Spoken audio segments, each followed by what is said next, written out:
HSLC 2026 বাবে ইংলিছৰ writing সেকশনটো cover কৰিলো এতিয়া ইংলিছৰ পেপাৰত ৰিপৰ্ট ৰাইটিং এটা কনফাৰ্ম থাকিব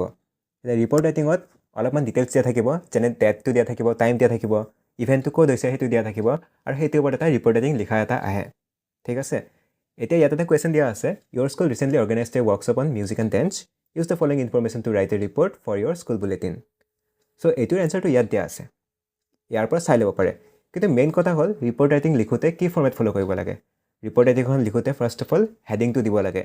হেডিং বাই নেম নাম থাকিলে নাম দি দিব হেডিং থাকিলে হেডিং দি দিব আৰু ফাৰ্ষ্ট পেৰাগ্ৰাফত ৰিপৰ্ট ৰাইটিংৰ আৰম্ভণিতে ডেটটো দি দিব লাগে প্লেচ দি দিব লাগে যে কোন ঠাইত হৈছে সেইখিনি দি কেনেহে ৰিপৰ্ট ৰাইটিংটো আৰম্ভ কৰিব লাগে তাৰপিছত ডিটেইলছ অফ দ্য প্ৰগ্ৰাম হৈ গ'ল অৰ্থাৎ ৰিপৰ্ট ৰাইটিংত যিটো বিষয়ে ৰিপৰ্ট লিখিব দিছে সেইটোৰ ডিটেইলছটো লিখিব লাগে আৰু থাৰ্ড পেৰাগ্ৰাফত পেৰাগ্ৰাফটো চেঞ্জ কৰি কেনে কনক্লুজনটো দি দিব লাগে আৰু ৱৰ্ড লিমিটৰ যদি কথা কওঁ ৱৰ্ড লিমিট 100 পৰা 120টা ৱৰ্ডৰ ভিতৰত যদি হয় তেন্তে ভাল হয় ঠিক আছে সো ৰিপৰ্ট ৰাইটিংৰ ফৰ্মেটটো চাই যাব তেতিয়া যিকোনো এটা টপিকত ৰিপৰ্ট আহিলে ৰিপৰ্টটো লিখিব পাৰিব ওকে এতিয়া ইম্পৰ্টেণ্ট ৰিপৰ্ট ৰাইটিং কিহৰ ওপৰত আহিব পাৰে স্কুল ফাংচনৰ ওপৰত আহিব পাৰে এতিয়া বিদ্যালয়ত কিবা এটা ইভেন্ট অনুষ্ঠিত হ'ল ইভেন্ট অনুষ্ঠিত হ'লে তাৰ ওপৰত ৰিপৰ্ট ৰাইটিং লিখা আহে জেনেৰেলি নেক্সটটো হৈ যাব পাৰে এৱাৰনেছ প্ৰগ্ৰাম দেন হৈ যাব পাৰে ৱৰ্কশ্বপৰ ওপৰত বা স্পৰ্টছ ডে চেলিব্ৰেশ্যনৰ ওপৰত আহিব পাৰে সো এইকেইটা ইম্পৰ্টেণ্ট টপিক হয় ৰিপৰ্ট ৰাইটিঙৰ ওপৰত এইকেইটা জেনেৰেলি ৰিপিট হৈ থাকে সো এইকেইটা ভালদৰে চাই যাব ঠিক আছে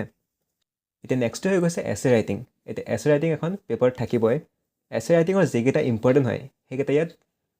বাছি ৰাখিছোঁ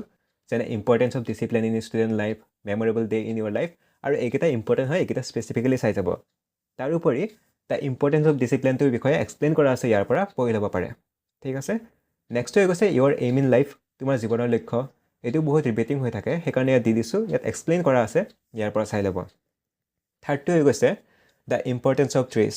বা এনেকৈ আহিব পাৰে যে দ্য ইম্পৰ্টেঞ্চ অফ ফৰেষ্ট বুলি ট্ৰিজ বুলি আহিলেও বা ফৰেষ্ট বুলি আহিলেও এনচাৰটো ছেমেই হৈ যাব চ' এক্সপ্লেইন কৰা আছে ইয়াৰ পৰা পঢ়ি ল'ব আৰু এক্সামত বৰ্ণনা কৰি লিখিব এতিয়া এছে এখন যদি বেলেগ টপিকত আহি যায় ধৰা হ'ল কমন নপৰিল তাৰ কাৰণে তুমি প্ৰিপেয়াৰ্ড থাকিব লাগিব চ' এছে ৰাইটিং এখন লিখোঁতে এইটো ফৰ্মেট ফ'ল' কৰিব লাগিব ফাৰ্ষ্ট অফ অল টাইটেল দিব লাগে টাইটেল যদি নিদিয়ে এছে ৰাইটিঙৰ মাৰ্কছটো কাটি দিব চ' টাইটেল দি দিলে টাইটেল মানে হেডিং দিব লাগে হেডলাইন দিয়াৰ পিছত ফাৰ্ষ্ট পেৰাগ্ৰাফত ইন্ট্ৰডাকশ্যন বুলি লিখি কেনে ইন্ট্ৰডাকশ্যনটো দিব লাগে যিটো বিষয়ৰ এছে লিখিব সেইটোৰ ইন্ট্ৰডাকশ্যনটো দি দিব লাগে নেক্সট ছেকেণ্ড পেৰাগ্ৰাফত মেইন পইণ্টছখিনি লিখিব লাগে যিটো টপিক দিছে তাৰে ইম্পৰ্টেণ্ট পইণ্টছখিনি লিখিব লাগে বৈশিষ্ট্যখিনি ফিচাৰ্ছখিনি থাৰ্ড পইণ্টত লিখিব মোৰ ডিটেইলছ যেনে এডভান্টেজেছ যদি থাকে এডভান্টেজেছখিনি লিখিম যদি ডিছএডভান্টেজেছ থাকে ডিছএডভান্টেজেছখিনি লিখিম যেনে মোবাইল ফোন ইউজেছৰ ওপৰত আহি গ'ল বা ধৰা হ'ল ছ'চিয়েল মিডিয়াৰ ওপৰত আহি গ'ল তেতিয়া তাৰে এডভান্টেজেছো থাকে ডিছএডভান্টেজেছো থাকে চ' দুয়োটাই থাৰ্ড পেৰাগ্ৰাফত আমি লিখি দিম আৰু ফ'ৰ্থত হৈছে কনক্লুজন এছেখন সামৰণি দিব লাগিব আৰু কনক্লুজনটো যদি নিদিয়ে তেতিয়াও মাৰ্কছ কাটি দিব চ' গোটেইখিনি দিব লাগিব এই ফৰ্মেটটো ফ'ল' কৰিলে এছে ডেফিনেটলি ফুল মাৰ্কছ পাব এতিয়া tips for full marks right 120 to 150 words wording লিমিটটো চাই ল'ব চিম্পল আৰু কাৰেক্ট ইংলিছ হ'ব লাগে পৰিষ্কাৰ হেণ্ডৰাইটিং হ'ব লাগে অবভিয়াছলি আৰু হেডিংটো দিব লাগে আৰু হেডিং দিয়াৰ পিছত এটা লাইন এৰিব লাগে স্পেলিং মিষ্টেক কৰিব নালাগে আৰু টপিকটোতে থাকিব লাগে টপিকটো বাহিৰত দূৰত গুচি যাতে নাযায় সেইটো এনচিয়ৰ হৈ থাকিব লাগে অ'কে এতিয়া নেক্সটটো হৈ গৈছে লেটাৰ টু দ্য এডিটৰৰ এক্সাম পেপাৰত থাকে কনফাৰ্ম থাকিব এতিয়া টপিকটোহে কিহৰ ওপৰত আহে সেইটো ইম্পৰ্টেণ্ট হৈ যায় ৰোড এক্সিডেণ্টৰ ওপৰত আহিব পাৰে প্লাষ্টিক পলিউশ্যনৰ ওপৰত আহিব পাৰে প'ৰ চেনিটেশ্যনৰ ওপৰত আহিব পাৰে ৱাটাৰ শ্বৰ্টেজৰ ওপৰত আহিব পাৰে